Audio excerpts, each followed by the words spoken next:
Hello everyone, welcome back to Ninja Prep. तो आज है इलेक्ट्रॉनिक्स का सेट नंबर 7 और इस सेट के अंदर हम क्वेश्चंस डिस्कस करेंगे ट्रांजिस्टर के। मैंने आपको कहा था कि ट्रांजिस्टर के 2 सेट आने, आज आएगा और एक कल आएगा। आज वाले में तो हम प्योरली ट्रांजिस्टर के क्वेश्चन डिस्कस करेंगे, कल वाले में हम ट्रांजिस्टर, बाइसिंग, एम्पलीफायर और ऑसिलेटर इन तीनों के क्वेश्चंस डिस्कस करेंगे कल के सेट में। और उसके बाद फिर एक सेट के अंदर हम जो फीडबैक एम्पलीफायर और जो है हमारा ऑपरेशनल एम्पलीफायर उसके क्वेश्चंस डिस्कस करेंगे। ठीक है?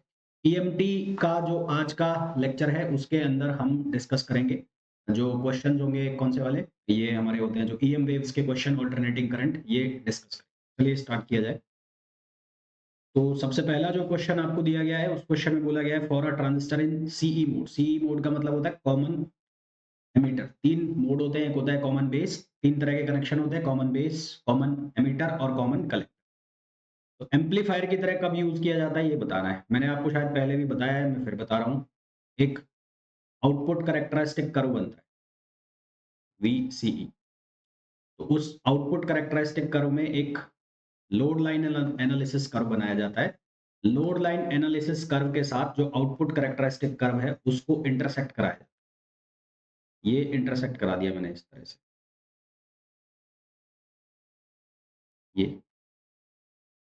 और ये जो करंट होती है, ये जो पैरेलल हो रही है, ये हो जाती है बेस करंट। तो यहाँ पर हो जाती है बेस करंट मैक्सिमम, जिसको कहते हैं सैचुरेशन करंट, आई सैचुरेट।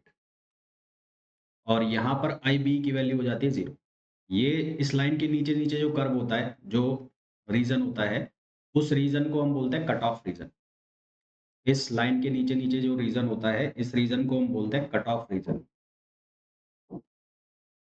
और ये वाला जो रीजन है, इसको मैं दूसरे पेन से ले लेता हूँ। ये जो रीजन है, इसको हम बोलते हैं सैचुरेशन रीजन। Saturation region. और ये जो बीच वाला रीजन है, इसको हम बोलते हैं एक्टिव रीजन। क्या बोलते हैं? Active region. सैचुरेशन रीजन की जब बात होती है, सैचुरेशन, तो सैचुरेशन में जो एमिटर डायोड है और कलेक्टर डायोड, एमिटर डायोड का मतलब फॉरवर्ड बायसिंग और कलेक्टर डायोड का मतलब है रिवर्स बायसिंग। तो जो एमिटर बेस जंक्शन है और कलेक्टर बेस जंक्शन है, दोनों ही किसमें होते हैं? फॉरवर्ड बायसिंग में। एमिटर डायोड ऑन, आपको ऐसा लिखा मिलेगा एग्जाम के अंदर, ऑन लिखा मिलेगा। ऑन का मतलब है फॉरवर्ड बायसिंग। तो डायोड एमिटर डायोड का मतलब है, फिर बोल रहा हूँ, एमिटर बेस जंक्शन वो फॉरवर्ड बायसिंग में होता है। कलेक्टर डायोड, कलेक्टर डायोड का मतलब क्या होता है? कलेक्टर बेस जंक्शन, वो ऑफ या ऑन लिखा होगा। ऑन लिखा है तो मतलब है वो रिवर्स बायसिंग, फॉरवर्ड बायसिंग में। ऑफ लिखा है तो मतलब वो रिवर्स बायसिंग। तो सैचुरेशन में दोनों ही ऑन होते हैं, मतलब दोनों फॉरवर्ड बायसिंग में होते हैं।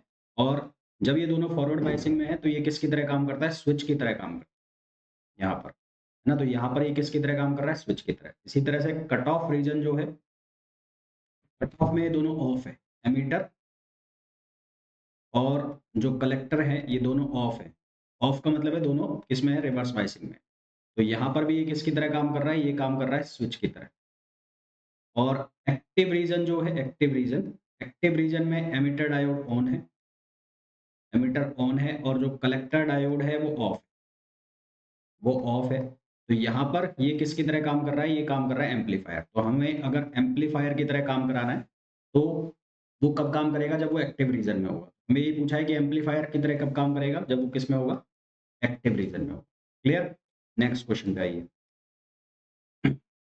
For a transistor alpha and beta, alpha जो है वो है आई सी अपॉन आई ई। तो ये होता है किसमें? कॉमन बेस में, कॉमन बेस। और beta equals to I C upon I B, ये किसमें होता है? कॉमन एमिटर में। इसी तरह से एक होता है गामा, गामा होता है आई ई अपॉन आई बी, ये होता है किसमें? Common collector. तो अल्फा और बीटा में रिलेशन हमें पूछा है, तो आई ई इक्वल्स टू होता है आई सी प्लस आई बी। तो अगर मैं पूरी इक्वेशन को अल्फा से डिवाइड कर दूं या आई ई से डिवाइड कर दूं, ठीक है, मैं इसको आई सी से डिवाइड कर देता हूं, तो I E upon I C equals to 1 हो जाएगा, प्लस ये हो जाएगा आई बी अपॉन आई सी। अब आई सी अपॉन आई अल्फा है तो ये हो जाएगा 1 अपॉन अल्फा इक्वल्स टू 1। और इधर आई बी अपॉन आई सी, ये किसके बराबर हो जाएगा? ये हो जाएगा 1 अपॉन बीटा। तो यहां से हमारे पास बनेगा क्या? हमारे पास बनेगा 1 upon beta equals to 1 minus 1 upon alpha. 1 minus 1 upon alpha. तो 1 upon beta equals to sorry मैंने गलत लिख दिया है, 1 अपॉन अल्फा माइनस ये बनेगा 1 अपॉन अल्फा माइनस 1। तो यहाँ से बनेगा अल्फा और ये क्या बनेगा हमारे पास 1 माइनस। तो बीटा की जो वैल्यू आएगी वो आएगी alpha upon 1 minus alpha. Alpha की जो वैल्यू है वो हमेशा 1 से कम होती है। Alpha always less than 1। Alpha हमेशा जो है लेस देन 1 होता है और जो बीटा की वैल्यू है वो 20 टू 500 तक होती है। नॉर्मली इसकी वैल्यू 20 या 50 के आसपास ली जाती है। तो यहाँ पर जो करेक्ट रिलेशन आ जाएगा वो क्या आ जाएगा बी। इसमें करेक्ट रिलेशन आ जाएगा बी ऑप्शन। नेक्स्ट क्वेश्चन पे आइए। इस क्वेश्चन में बोला है transistor is connected in common emitter circuit configuration. The collector supply voltage is 10 volt. Collector supply voltage जो है वो 10 वोल्ट दी हुई है and the voltage drop across a resistor. Voltage drop जो हो रहा है across resistor 100 ohm 1000 ohm in the collector circuit is 0.6। तो कलेक्टर सर्किट में जो वोल्टेज ड्रॉप है उससे करंट की वैल्यू निकाल लो। तो ये आ जाएगा 0.6 अपॉन वी अपॉन आर कर रहा हूँ मैं सिंपल। तो ये आ जाएगा 1000। तो यहाँ से हमारे पास आईसी की वैल्यू आ गई। तो इसको मैं लिख देता हूँ 6 इंटू 10 पावर माइनस 4। इसकी वैल्यू आईसी। हमें करंट गेन जो दिया हुआ है वो दिया हुआ है 24 देन द बेस करंट। तो हमारे पास रिलेशन होता है बीटा का। बीटा इक्वल्स टू होता है IC over IB. Beta equals to IC over IB. तो we want to know IB. हमें आईबी की वैल्यू चाहिए। तो ये आईसी अपॉन बीटा। आईसी की वैल्यू 6 इंटू 10 पावर माइनस 4 और बीटा जो है उसकी वैल्यू हमें गिवन है कितनी 24। तो यहाँ से जब हम इसको सॉल्व करेंगे तो हमारे पास आंसर आएगा 25। तो ये आएगा 25 म्यू एम्पियर। तो answer is B. Option B correct होगा, है ना। नेक्स्ट क्वेश्चन पे आइए। नेक्स्ट क्वेश्चन में हमें बोला है in NPN transistor operates as a common emitter. कौन सा कॉन्फ़िगरेशन है कॉमन एमिटर कॉन्फ़िगरेशन है with power gain 10 power 6। Power gain जो है वो कितना है 10 पावर 6 है। तो पावर गेन जो है वो किसके बराबर होगा वो होगा आई और V I V output I output upon V input I input. और इसको ऐसे भी लिखा जाता है कैसे लिखा जाता है बीटा स्क्वायर यानी कि करंट गेन का square into R R output upon R in. तो पावर गेन हमें कितना गिवन है यहाँ पर 10 पावर 6 पावर गेन है और बीटा की वैल्यू हमें फाइंड आउट करनी है beta square. Output load resistance 10 kilo में यानी कि हो गया ये 10 पावर 4 और इनपुट हो गया कितना 10 पावर 2। तो यहाँ से सॉल्व करोगे तो बीटा स्क्वायर और ये हो जाएगा कितना 10 पावर 2। तो बीटा स्क्वायर की वैल्यू बचेगी 10 पावर 4 और बीटा की वैल्यू आ जाएगी 100। तो करेक्ट आंसर इज 100 यानी कि option B. Next question. This question says that the typical output characteristic curve for a transistor working in the common emitter configuration। Common emitter configuration का जो output characteristic curve है वो show किया गया है। तो करंट गेन हमें बताना है। क्या बताना है करंट गेन। करंट गेन का मतलब हो गया बीटा। तो बीटा की वैल्यू बतानी है। अब यहाँ पर जो करंट है वो चेंज हो रही है तो इसको मैं लिखूंगा delta I C upon delta I B. तो आई सी और आई बी। तो डेल्टा आई सी कोई भी दो करंट पकड़ लो। मैंने ये 4 वाली ले ली और ये 2। तो इन दोनों के बीच में डिफरेंस हो गया 4 माइनस 2 और इनके लिए आई बी की वैल्यू कितनी है 20 और 10। तो 20 माइनस क्या कर दूंगा 10। ये मिली एम्पियर में है और ये म्यू एम्पियर में है ना। तो यहाँ हो जाएगा 10 पावर माइनस 3 और यहाँ कितना हो जाएगा 10 पावर माइनस 6। इसको सॉल्व करेंगे तो आंसर हमारे पास आ जाएगा 200। तो ऑप्शन करेक्ट कौन सा आ जाएगा 200। नेक्स्ट क्वेश्चन पे आइए। ये क्वेश्चन कर लिया हमने beta equals to alpha upon 1 minus alpha ना। Beta equals to alpha upon 1 minus alpha. इसको अल्फा के फॉर्म में आप कैसे लिख सकते हैं। अल्फा के फॉर्म में लिखने के लिए आप इसको करें क्रॉस मल्टीप्लाई या इसको ऐसे लिख दो 1 upon beta equals to 1 minus alpha upon 1 upon beta equals to 1 upon alpha minus 1। तो इसको बना लेंगे हम 1 upon alpha equals to 1 plus 1 upon beta. तो यहाँ से ये बन जाएगा alpha equals to beta upon beta plus. तो बस वो फॉर्म चेंज किया है बाकी तो होगा तो वैसे ही। तो यहाँ पर करेक्ट आंसर कौन सा हो जाएगा alpha equals to beta upon 1 plus beta यानी कि ऑप्शन ए। नेक्स्ट क्वेश्चन कर लिया ने। This question says that the output characteristic of a transistor is shown in the figure when VC is 10 volt, VCE 10 volt है, IC is 4 milli ampere, ये IC है, IC यहाँ पर IC की value 4 milli ampere है और VCE की value कितनी है 10 मिली एम्पियर। तो हमें बताना है बीटा की वैल्यू बतानी है, और बीटा जो होता है वो क्या होता है, वो उसकी वैल्यू होती है delta IC upon delta IB। तो डेल्टा IC की वैल्यू निकालनी है आपको। तो IC की वैल्यू आपको गिवन है 4 मिली एम्पियर। कितनी गिवन है 4 मिली एम्पियर। देखो कैसे करेंगे इसको, यहां से ये कर्व से देखो, ये कितना है 10 वोल्ट और ये कितना है 4 मिली एम्पियर, 4 मिली एम्पियर, और ये कितना है यहाँ पर है 2। तो इनके बीच वाली लाइन जो होगी ये 2 मिली एम्पियर है, ये 4 मिली एम्पियर है, तो इनके बीच में जो लाइन होगी यानी कि कहीं यहाँ पर ये वाली लाइन कितने की होगी 3 मिली एम्पियर की होगी। कितनी होगी 3 मिली एम्पियर। तो ये हो गया 3 यहाँ पर इस लाइन पर मिली एम्पियर में IC की वैल्यू, और ये हो गया 4। IB की वैल्यू कितनी होगी 20 और ये हो गया 30। तो ये हो गया 3 माइनस 4 माइनस 3 सॉरी, ये कितना हो जाएगा 4 minus 3, 4 minus 3 into 10 power minus 3, और ये कितना हो जाएगा 30 minus 20, 30 minus 20 into 10 power minus 6।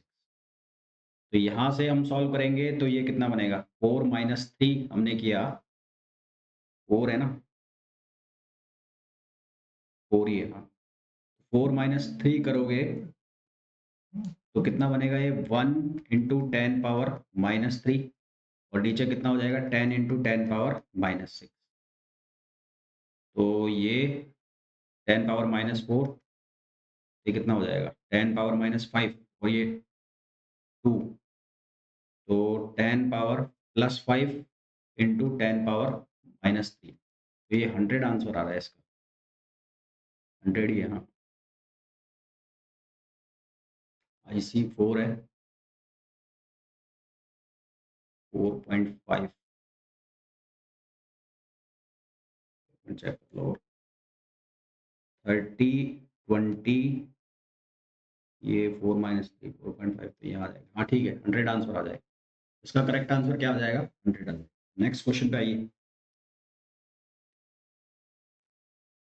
इस क्वेश्चन में बोला है the transfer characteristic curve of a transistor. Transfer characteristic curve है किस किस के बीच में है IC और IB के बीच में। तो जो पहली वाली वैल्यू है वो तो है किसकी IB की, और जो पीछे वाली वैल्यू है वो किसकी है IC की है। आउटपुट और इनपुट रेजिस्टेंस की वैल्यू दे रखी है, ये इनपुट रेजिस्टेंस है और ये आउटपुट रेजिस्टेंस है। तो आउटपुट रेजिस्टेंस जो है वो है 100 किलो ओम 10 पावर 3, और इनपुट रेजिस्टेंस जो है वो है 100 ओम 100 ओम। और वोल्टेज एंड पावर गेन निकालना है, तो वोल्टेज गेन जो होता है वो होता है बीटा R2 अपॉन R1। तो सबसे पहले तो वैल्यू ही निकालनी है किसकी बीटा की। तो बीटा की वैल्यू क्या होती है delta IC upon delta IB, delta IC upon delta IB। तो डेल्टा IC निकालना है तो वो कैसे होगा, दो वैल्यू ले लो, ये IC की वैल्यू, ये वाली कौन सी हो गई IC, और ये कौन सा हो गया IB, उल्टा बना हुआ है कर। पहली वाली वैल्यू जो है, क्योंकि बीटा की वैल्यू तो ज़्यादा होगी हमेशा, बीटा की वैल्यू हमेशा 20 से ज़्यादा होगी, और तो ये पहली वाली जो वैल्यू है वो किसकी लिखी हुई है IC की लिखी हुई है यहाँ पर। पीछे वाली वैल्यू किसकी लिखी हुई है IB की। तो ये कितना हो जाएगा, ये हो जाएगा 200 माइनस 100 अपॉन 10 माइनस 5। तो यहाँ से हमारे पास बीटा की वैल्यू आ जाएगी, बीटा की वैल्यू कितनी आ जाएगी, ऊपर आ जाएगा 100 और नीचे आ जाएगा 5, तो 20। तो V की वैल्यू कितनी आ जाएगी 20 इंटू 100 इंटू 10 पावर 3 अपॉन 100। तो यहाँ से ये वैल्यू आई 20 इंटू 10 पावर 3 वोल्टेज की वैल्यू। पावर गेन जो होता है वो होता है beta square into R2 upon R1।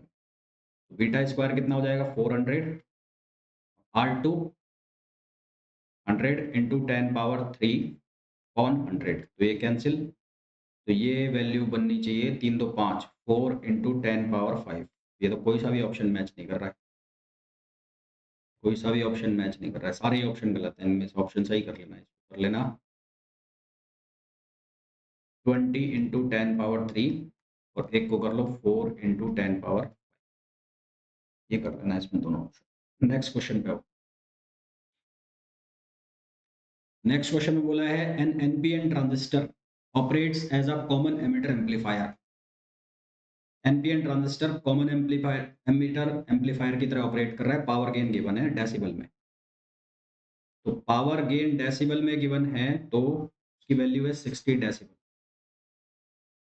तो इसको हम लिख लेंगे 10 log 10 बेस पर P output upon P input. तो ये हो जाएगा 6 log P output upon P input.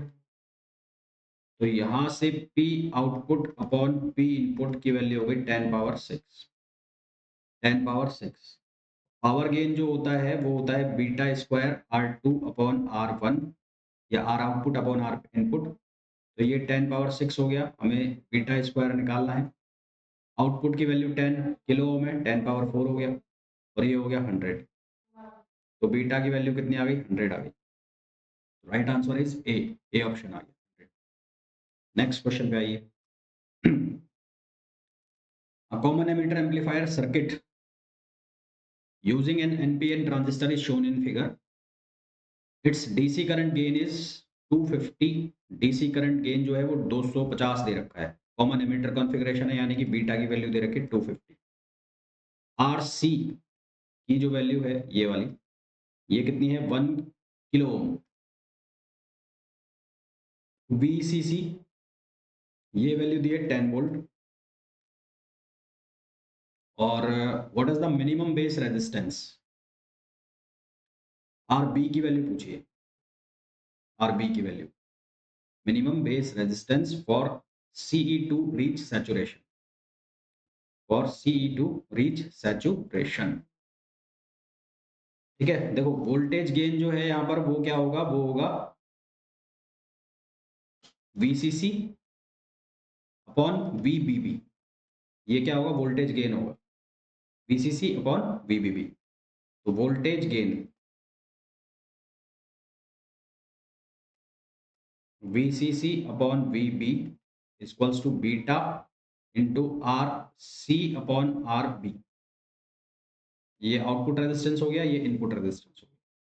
तो वी सी की वैल्यू 10 वोल्ट है, वी बी नहीं पता हमें, और जो बीटा है वो है 250। आर सी की वैल्यू 1 किलो ओम है यानी कि 10⁻3 आ गया यहाँ पर। और आर बी की जो वैल्यू है वो भी हमें नहीं पता, आर बी। अब हमें यहाँ से वैल्यू निकालनी है V B upon R B. Minimum base current निकालना है, तो बेस करंट क्या हो जाएगा? V B upon R B. और V B upon R B किसके बराबर हो जाएगा? वो हो जाएगा 10/250 इंटू 10⁻3। तो 10 से 10 कैंसिल हो गया, तो ये आ गया 25 1 अपॉन में और 10⁻4 और 10⁻−3। तो 100/20 कर दो और 25, 25 चौक 100, 40 म्यू एम्पियर आंसर आ जाएगा। तो आंसर इज 40 म्यू एम्पियर। इसका जो आंसर आ जाएगा वो आ जाएगा 40 म्यू एम्पियर। इसको आप वैसे सर्किट बना के भी कर सकते हो, मतलब इसको स्टैंडर्ड सर्किट बना दो जैसे बुक्स में दिया होता है, और उसके बाद सर्किट बना के सॉल्व कर लो, तब भी इसको कर सकते हो। और वैसे करना चाहो तो ये इनपुट हो गया, ये आउटपुट हो गया, आउटपुट अपॉन इनपुट का गेन का फॉर्मूला लगा के वैसे भी आप इसको सॉल्व कर सकते हो। नेक्स्ट क्वेश्चन पे आओ। इस क्वेश्चन में बोला है in the figure given the that VBB supply can vary from 0 to 5.0। ये जो सप्लाई है वेरी कर सकते हैं 0 to 5.0। VCC is 5 volt. VCC की जो वैल्यू है वो 5 वोल्ट दिया है। बी बीटा जो गेन है वो 200 है। आरबी की वैल्यू 100 किलो ओम है, आरसी की value 1 kilo ohm and VBE है जो वो है 1 वोल्ट। वीबीई की वैल्यू 1 वोल्ट दी है। The minimum base current and the input voltage, base current और इनपुट वोल्टेज पूछा है हमें सैचुरेशन पर, है ना? कहाँ पर? सैचुरेशन पर। तो एट सैचुरेशन सैचुरेशन पर VCE जो है वो क्या हो जाएगा, 0 हो जाएगा। VCE सैचुरेशन पे हो जाएगा 0। तो सर्किट बनाओ, CE वाला जो सर्किट है वो बनाओ। तो VCC ये वाला सर्किट। तो VCC माइनस ICRC और इक्वल्स टू क्या होगा, VCE। तो VCE ये वाला सर्किट लिया है मैंने, ये वाला सर्किट 1 डाल रहा हूँ। VCE equals to VCC minus ICRC, ये सर्किट ले लिया। तो ये तो 0 हो गया और VCC की जो वैल्यू है वो 5 वोल्ट दे रखी है हमें। तो इसको पहले लिख लेते हैं माइनस ICRC। तो यहाँ से IC की जो वैल्यू है वो किसके बराबर हो गई, VCC अपॉन RC। तो VCC की वैल्यू कितनी है, वो है 5 वोल्ट और RC की वैल्यू है 1 किलो ओम। तो ये हो जाएगा 5 इंटू 10 पावर माइनस 3 एम्पियर। ये तो हो गया कौन सी करंट, कलेक्टर करंट हो गई। फिर हमें निकालना है बीटा। बीटा में गिवन है कितना है, बीटा है 200। बीटा इक्वल्स टू होता है IC अपॉन IB। तो ये हो गया 200 equals to 5 into 10 power minus 3 upon IB। तो IB की जो वैल्यू हो जाएगी वो हो जाएगी 5 इंटू 10 पावर माइनस 3 अपॉन 200। तो यहाँ से सॉल्व करेंगे तो आंसर आ जाएगा 25 म्यू एम्पियर। तो 25 म्यू एम्पियर तो एक आंसर आ गया, है ना। तो 25 म्यू एम्पियर यानी कि ये दोनों तो हो गए गलत।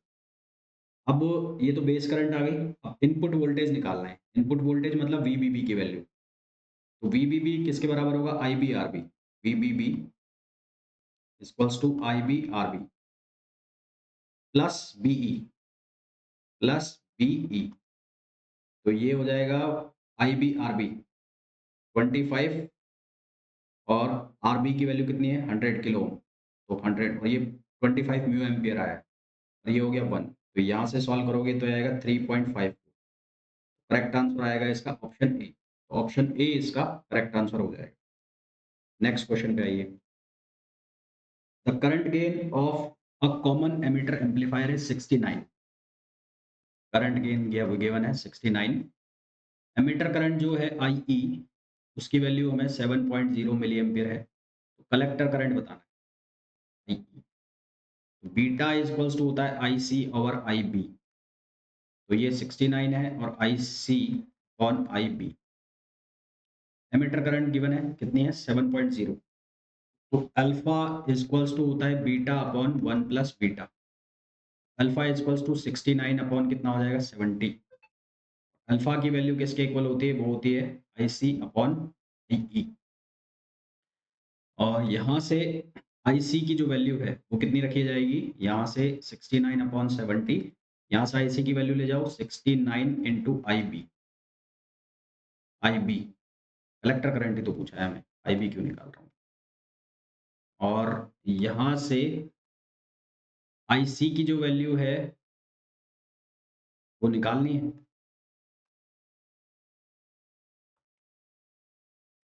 और IE की वैल्यू कितनी है, 7 है, 7 मिली एम्पियर।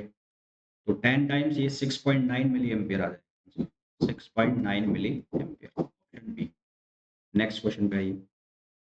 इन कॉमन एमिटर एम्पलीफायर देखो तीन कनेक्शन है आपके, एक है कॉमन बेस, एक है कॉमन एमिटर और एक है CC। इसके केस में क्या होता है, इनपुट और आउटपुट ऑपोजिट फेज में होता है। Input and output are in opposite phase, are in opposite phase. ये दोनों ऑपोजिट फेज में होते हैं। यहाँ पर इनपुट आउटपुट सेम फेज में होते हैं। Input and output are in same phase. और यहाँ पर भी इनपुट आउटपुट सेम फेज में होते हैं। Input and output are in same phase. ये आएगा 180 डिग्री। नेक्स्ट क्वेश्चन पे आओ। यहाँ पर हमें पूछा है कौन से करेक्ट नहीं है। तो alpha equals to beta upon 1 plus beta, ये दोनों करेक्ट है, ये दोनों इनकरेक्ट है। तो इसका आंसर कैसे निकलेगा? The ratio of output resistance R naught and input resistance Ri in measurement of input output characteristic of transistor is typically range। Common base configuration के लिए RO अपॉन RI की जो वैल्यू होती है वो होती है 0.1 के आसपास, लगभग 0.1। Common emitter and common collector के लिए जो RO और RI की वैल्यू होती है वो लगभग होती है 1।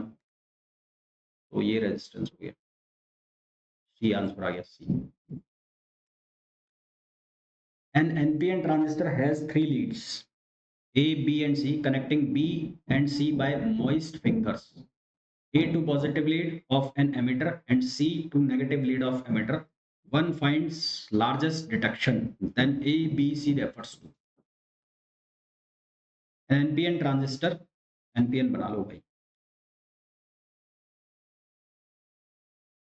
N P बीच में आ गया ना, P N और N, ये NPN ट्रांजिस्टर हो गया। Has three leads A, B and C connecting B and C by moist fingers. A to the positive lead of an emitter. A emitter से connect हो गया, ये emitter से connect हो गया, and C to the negative lead of the emitter. C किससे connect है? Negative lead of collector, negative lead of emitter, C, यानी कि यहाँ पर आ गया C और फिर यहाँ चला गया B। तो ये A हो गया, ये B हो गया, नहीं ये C हो गया और ये B हो गया। तो इसका मतलब A जो है वो बेस है, C जो है वो कलेक्टर है, नहीं B जो है वो कलेक्टर है और C जो है वो एमिटर है।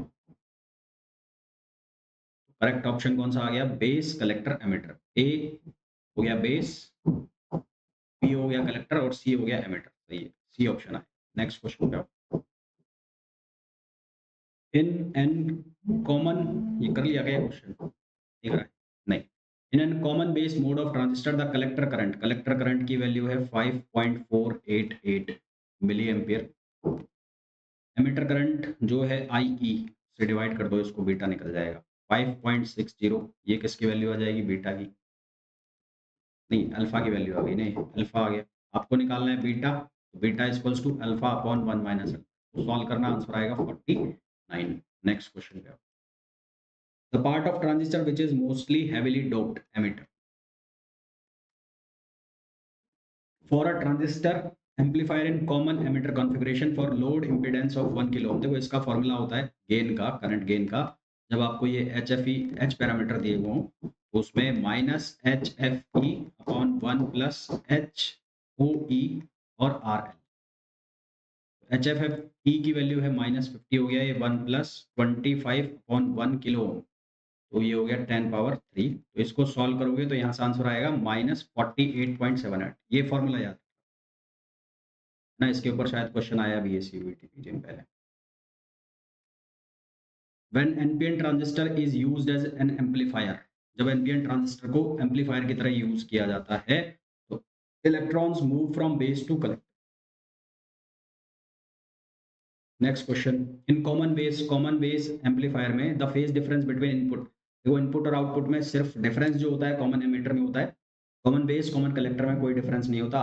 ऑप्शन आ जाएगा इसका डी। ये क्वेश्चन कर ही लिया हमने, ठीक है। तो ये क्वेश्चन हो गए किसके ऊपर? ट्रांजिस्टर के ऊपर। ट्रांजिस्टर वाइसिंग और एम्पलीफायर ऑसिलेटर, इनके मिक्स क्वेश्चन आएंगे कल के सेट में, क्योंकि मोस्टली ट्रांजिस्टर के आज मैंने क्वेश्चन तुम्हें करा दिए। तो थोड़े बहुत अब वाइसिंग के क्वेश्चन हैं और जो स्टेबिलिटी के क्वेश्चन हैं, और जो ऑसिलेटर या जो एम्पलीफायर है उनके वन लाइनर क्वेश्चन बनते हैं, तो वो कल के सेट में हम डिस्कस करेंगे। तो मिलते हैं नेक्स्ट लेक्चर में। Till then thank you.